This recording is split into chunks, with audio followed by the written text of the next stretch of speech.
Bună ziua tuturor și bine v-am regăsit la o nouă etalare! Haideți să vedem ce vor să ne spună de această dată cărțile de tarot. După cum puteți observa, avem două variante, varianta numărul 1 și varianta numărul 2. O să vă rog să vă alegeți una dintre cele două variante cu care considerați că rezonați cel mai bine sau să le ascultați pe ambele și să luați doar ceea ce vi se potrivește. Pentru cei care doriți etalări în ceașca de cafea, le puteți găsi pe canalul de YouTube Citire în zațul de cafea. Da? Acolo găsiți etalări atât pe zodii cât și etalări generale în zațul de cafea. Bun, dar să începem cu prima variantă, să vedem ce vor să ne spună cărțile pentru cei care ați ales prima variantă.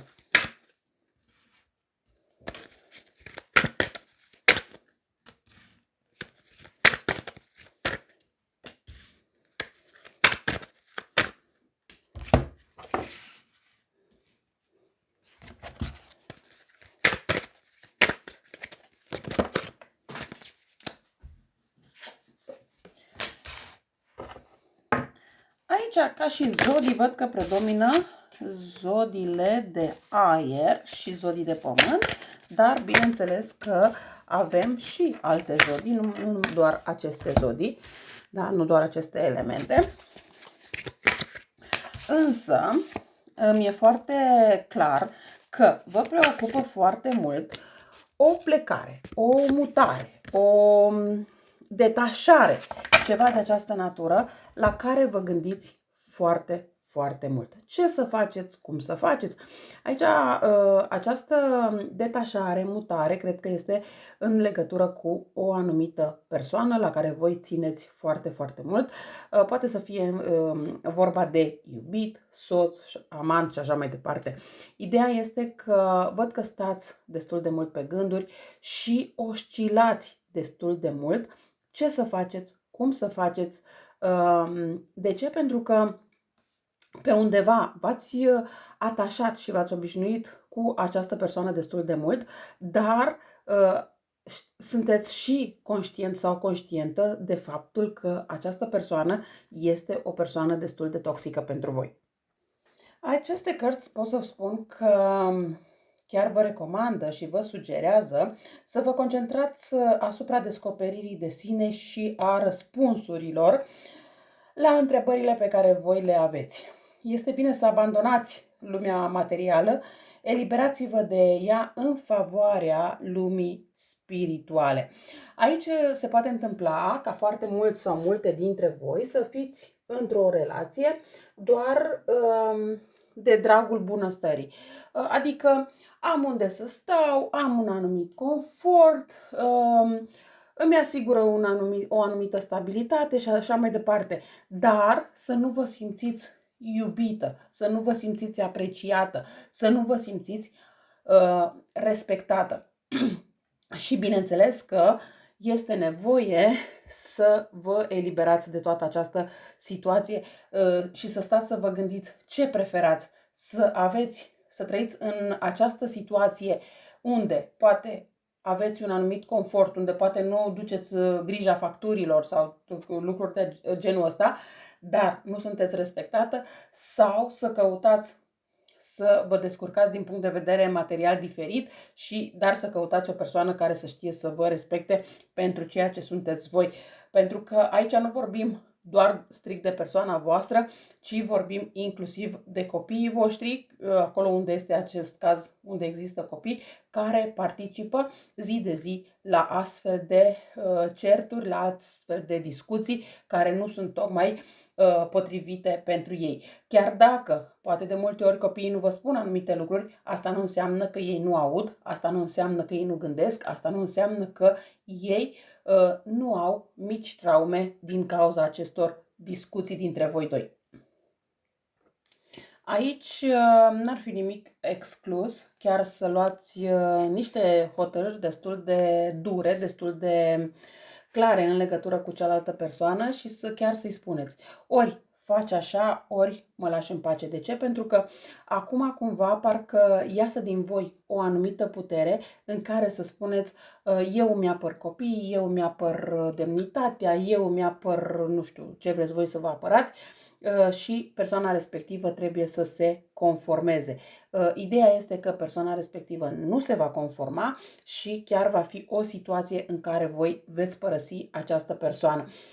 Chiar dacă până acum ați lăsat ca lucrurile și ați sperat ca lucrurile să decurgă de la sine și persoana respectivă să se schimbe, ați ajuns la concluzia că această persoană nu se va schimba și că trebuie să luați niște hotărâri destul de clare și destul de drastice. Într-adevăr, situația nu va fi una drăguță de la început. Vă veți simți, în momentul despărțirii de această persoană, vă veți simți ca și cum cineva foarte drag vouă a murit.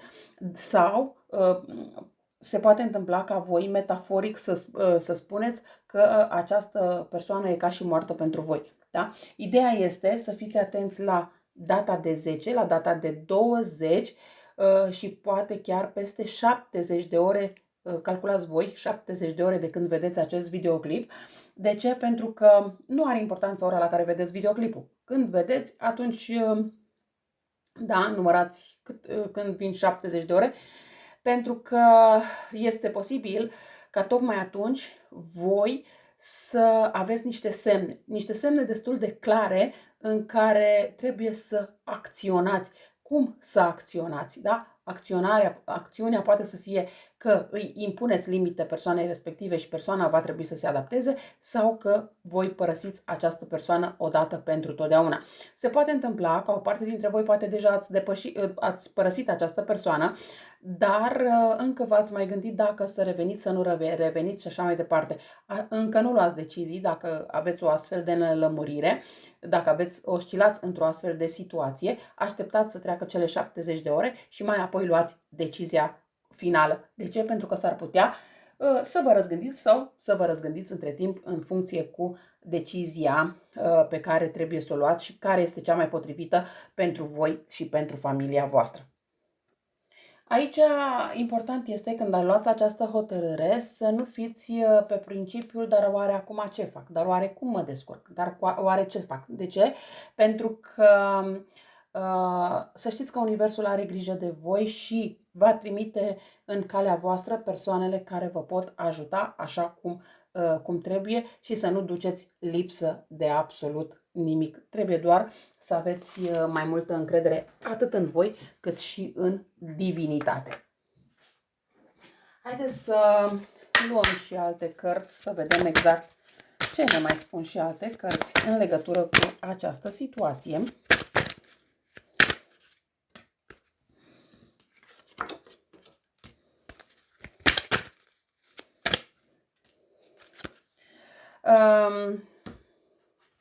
Da, această persoană, să știți că în momentul în care vede că voi aveți foarte multă putere în voi, că voi aveți un curaj aparte pe care de care până în acest moment nu ați dat dovadă, bineînțeles că această persoană pe moment nu o să-i convine și o să încerce să vă diminueze din acest curaj și din această putere.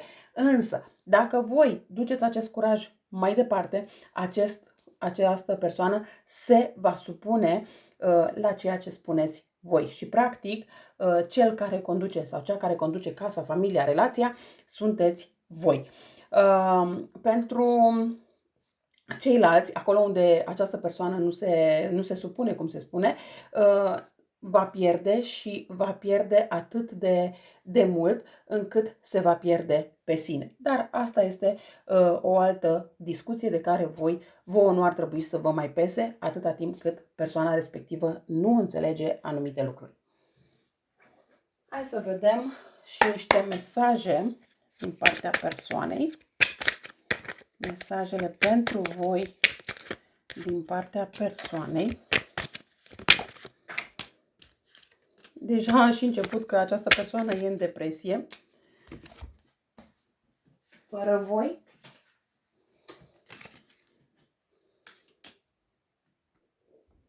Această persoană se simte deprimat, nu este sigur sau sigură de ceea ce simte, se simte destul de copleșit sau copleșită de ceea ce are în viața sa și chiar se simte pierdut sau pierdută fără voi.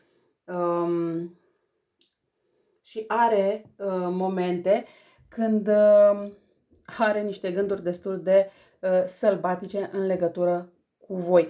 Dar este foarte clar că această persoană este destul de toxică pentru voi și nu este cazul să vă mai întoarceți la această persoană. Dar bineînțeles că acum asta depinde de fiecare dintre voi ce aveți de gând să faceți pe mai departe.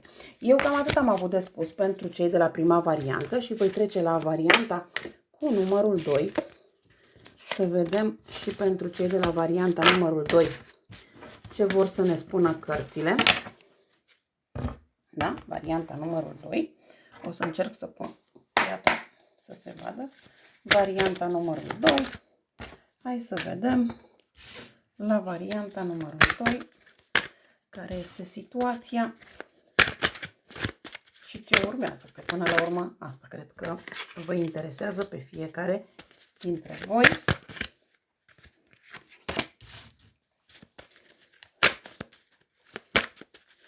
Aici predomină foarte mult zodia Fecioară, zodia Pești, dar bineînțeles că sunt și alte zodii, inclusiv zodii de foc. Da, zodiile de foc cred că sunt cam toate. Bun. Hai să vedem.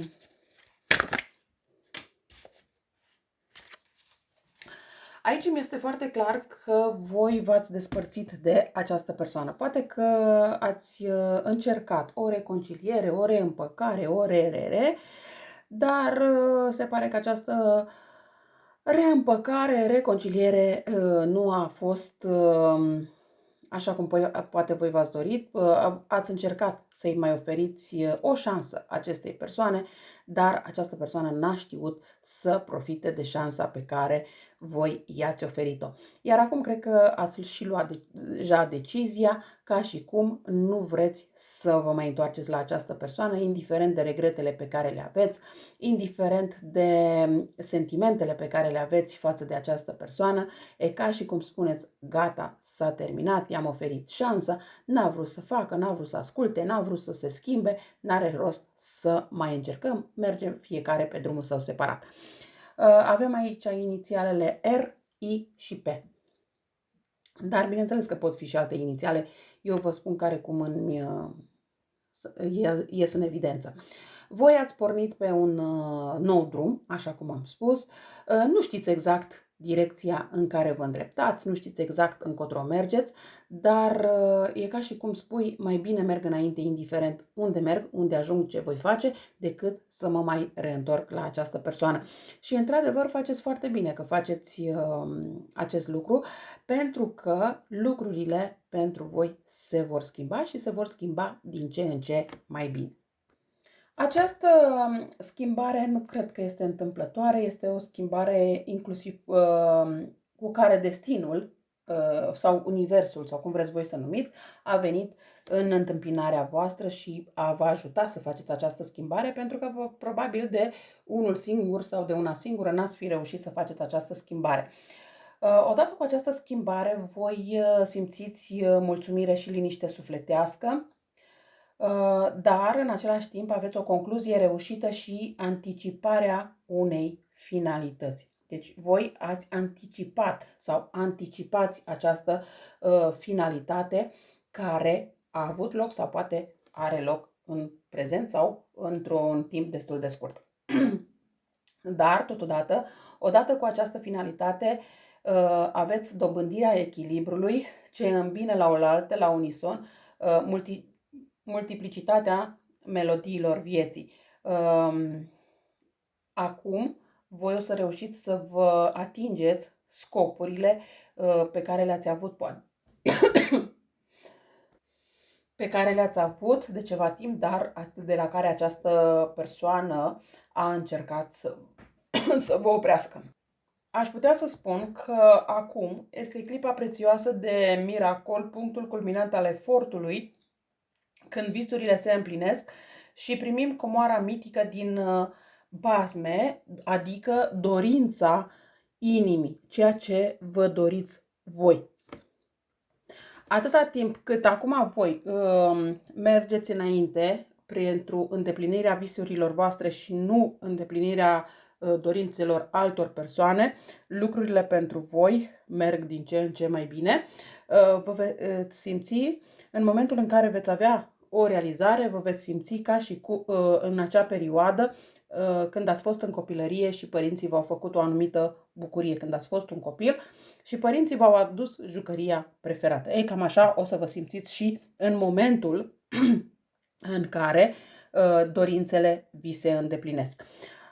Pentru voi aș putea să spun că veți întâlni, dacă e vorba, dacă vă gândiți, dacă veți mai întâlni o altă persoană, cum va fi persoana și așa mai departe, să știți că da, într-adevăr, veți întâlni o altă persoană, probabil persoana respectivă să fie zodia Balanță, dar cred că e o zodie de aer, mai degrabă, dar este genul de persoană alături de care veți putea forma o familie așa cum voi vă doriți. Nu neapărat trebuie să fie zodie de aer, poate să aibă ascendent într-o zodie de aer sau chiar lună, planetă, da? Și așa mai departe. Ideea este că este o persoană foarte muncitoare, indiferent prin obstacolele pe care le trece, indiferent de piedicile pe care le-a întâmpinat în viața sa de zi cu zi, a trecut peste toate obstacolele și este un adevărat învingător, indiferent de cât de grele au fost acele obstacole. Deci vă veți da destul de ușor seama despre cine este vorba în momentul în care veți întâlni persoana respectivă. Este o persoană destul de familistă, este o persoană care își dorește la rândul său o familie, este o persoană destul de fidelă, este persoana la care poate voi ați visat de foarte mult timp, dar pe care poate până în acest moment nu ați întâlnit-o sau nu l-ați întâlnit. Dar uite că nimic nu este imposibil. Hai să vedem și mai departe. Așa cum spun și aceste cărți, da, într-adevăr, această persoană de care v-ați despărțit va încerca să revină la voi, va încerca să vă ia de la drumul vostru, însă se pare că voi aveți suficientă putere încât să-i spuneți acestei persoane: pleacă de unde ai venit, pentru că eu nu te mai vreau în viața mea, sau ceva de această natură. Și cumva această persoană încearcă prin declarații de iubire, încearcă prin tot felul de lucruri să vă facă să vă reîntoarceți la el sau la ea, dar de această dată uite că nu mai are sorți de izbândă. N-ar fi nimic exclus aici, în unele cazuri, mai ales dacă sunteți domni, ca doamna respectivă să vină să vă spună că e însărcinată, dar de fapt nu este așa, este doar un mesaj fals pe care încearcă să vi-l inducă. Dacă sunteți femei, puțină atenție, dacă veți mai petrece vreo noapte cu această persoană pentru că riscați să rămâneți însărcinată, dar asta nu înseamnă că persoana respectivă își va asuma anumite responsabilități față de voi. Da? Deci aici, indiferent că sunteți bărbați, că sunteți femei, un pic de atenție la ceea ce ține legată de partea de sarcină. Pentru că și dacă sunteți domni și vreți să lăsați femeia respectivă însărcinată doar de dragul de a rămâne cu voi, să știți că nu veți rezolva problema așa. Da? Deci un pic de atenție. Din contră, lucrurile se pot complica mai tare. Hai să vedem și mesajele persoanei pentru voi. Ce nu are poate curaj să vă spun această persoană. Hai să vedem. Întâi pun cărțile și după vă spun. Această persoană vă spune că e dor de voi, e dor să fie în preajma voastră și speră că dragostea vă va ține împreună. are foarte multe regrete, spune că este îndrăgostit sau îndrăgostită de voi și nu poate trece peste această situație, nu poate trece peste faptul că vă poate pierde. În momentul în care se gândește că această despărțire este definitivă, consideră că nu poate să treacă peste asta. Da? Deci aici, acum este punctul ca această persoană, dacă într-adevăr este așa că nu poate trece peste această despărțire de voi, să facă lucrurile așa cum trebuia poate să le facă de la început și să, într-adevăr, să creeze această schimbare. Dar asta depinde doar de voi, dacă mai aveți sau nu mai aveți încredere în această persoană. Eu cam atât am avut de spus pentru voi. Vă mulțumesc că m-ați ascultat și vă doresc o zi cât mai frumoasă în continuare. La revedere!